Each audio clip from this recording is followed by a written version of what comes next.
Kênh kỹ thuật điện cơ chúng tôi chào các bạn, chào tất cả mọi người nhé. Chúc mọi người có một ngày làm việc hiệu quả nha và vui vẻ trong công việc. Nay kênh kỹ thuật điện cơ chúng tôi đến với các bạn với một con sơ lược về con máy hàn cơ. Đây là con máy hàn cơ nhá các bạn nhá, của hãng Thành Phương. Đấy, của hãng Thành Phương. Con này nó còn nguyên bản. Hiện tượng bây giờ là nó cứ hàn chạy được khoảng 10 phút là nó khói nha, khói trong cuộn sơ cấp này, chứng tỏ là con máy hàn này đã bị chập. Con này là con vừa 220 vừa 380 nha các bạn nhá. Hôm trước là chúng tôi đến với các bạn là con máy hàn là 220 rồi. Đây hôm nay thì con này nó là vừa 220 vừa 380. Thì giữa con 220 con 380 thì nó cũng không khác gì nhau mấy các bạn nhá. Có mỗi cái số vòng dây là nó khác thôi. Số vòng dây kia thì chạy được điện 220. Thế còn số vòng dây của con 380 mấy lại 220 thì số vòng dây của nó là tối đa phải đạt được 380. Thế còn khi ta đấu song song lại thì nó sẽ chạy điện 220 nhá. Con này thì nó rơi tầm khoảng 40 kg nhá. Tầm 40 kg. Nó rơi vào tầm khoảng gần 300A. Này nó rơi khoảng gần 300A. Đây là sơ cấp của nó nha các bạn nha. Tất cả những con máy hàn mà công suất nó lớn lớn là cái cuộn sơ cấp nó chỉ quấn có một bên đấy nhá. Chỉ quấn có một cục các bạn nhá. Đấy, chỉ quấn có một cục. Đây. Hoặc là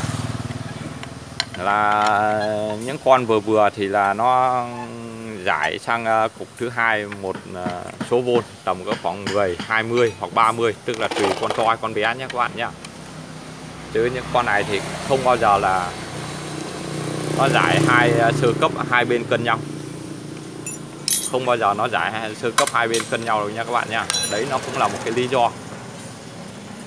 Thì tại sao nó không giải hai bên cân nhau? Cân nhau thì dòng nó lớn quá, những con to dòng nó lớn quá nha các bạn nha, thì nó dẫn đến là nó dẫn đến là nó lộn xỉ thì bỏ que. Con thì lộn xỉ, con thì bỏ que.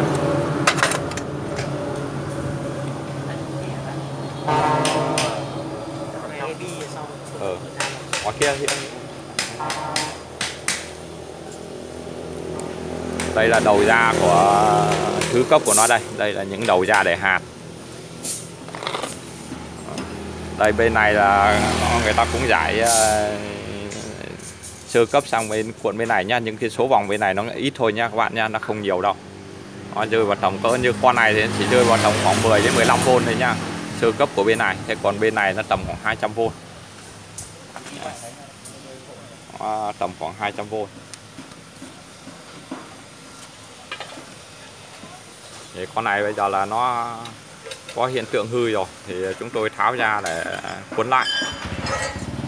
Quấn lại thì cái như con này là cái dây sơ cấp thứ cấp này là chúng ta vẫn tận dụng được nhá. Chúng ta vẫn tận dụng được. Chúng ta vẫn tận dụng lại nó được. Thế còn cái sơ cấp thì tận dụng được tận dụng, mà không tận dụng được thì chúng ta phải thay mới.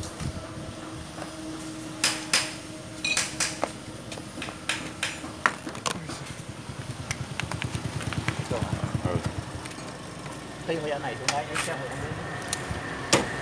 bây giờ nó gửi này đéo tháo ra giống như vừa bắt đầu đầu đâu mà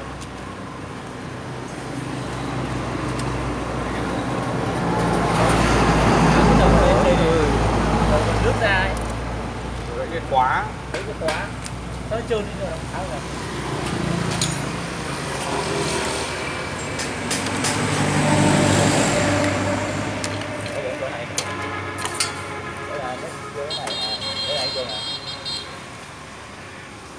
Hiếu ơi.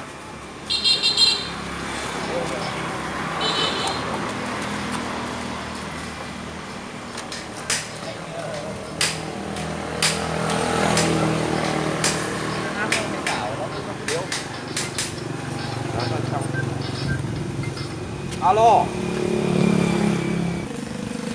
Đấy, bây giờ tôi đang nhấc phe của nó ra nhá. Nhấc phe ra đến đâu các bạn lại xếp gọn vào nhá, cái lượt nào ra lượt đấy, sau lần sau làm nó nhanh. Sau ta làm xong lúc ta ghép phe nó nhanh. Đếm phe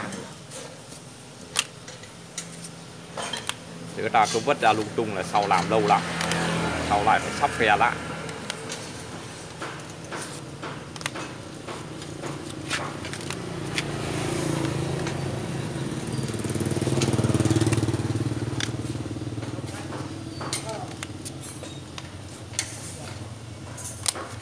Thứ cấp vẫn còn ngon này mà trong sơ cấp đã bị. Con này là người ta cũng chưa hàn được mấy đâu nhá các bạn nhá. Nhìn cái điệu này là người ta cũng chưa hàn được mấy đâu. phe ghép rất là Lỏng loét nhỉ. đôi cả phe trong đi, đôi cả Trước là không ép phe.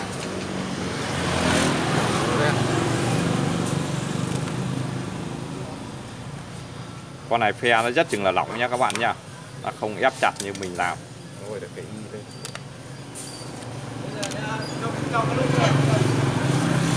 Con này có chạy nó rất chừng là kêu.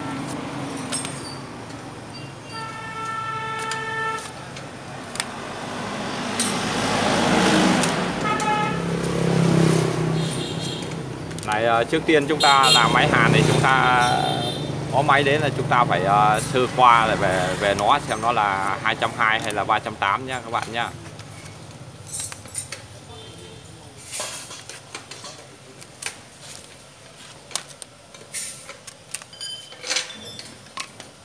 Đây, chúng tôi đã dỡ xong một đầu rồi. Và chúng tôi sơ qua về con máy hàn cơ 3 pha 220 380 cho các bạn nắm sơ được về qua về nó nhá. Thì sau này các bạn có gặp thì các bạn có những định hướng sửa chữa. Còn video sau chúng tôi sẽ hướng dẫn là cách làm máy hàn. Tôi đã có những video lên hướng dẫn làm máy hàn rồi. Thế nhưng mà cũng có bạn theo dõi, có bạn thì chưa kịp theo dõi. Thì bạn nào chưa kịp theo dõi thì có thể theo dõi lại những video chúng tôi hướng dẫn.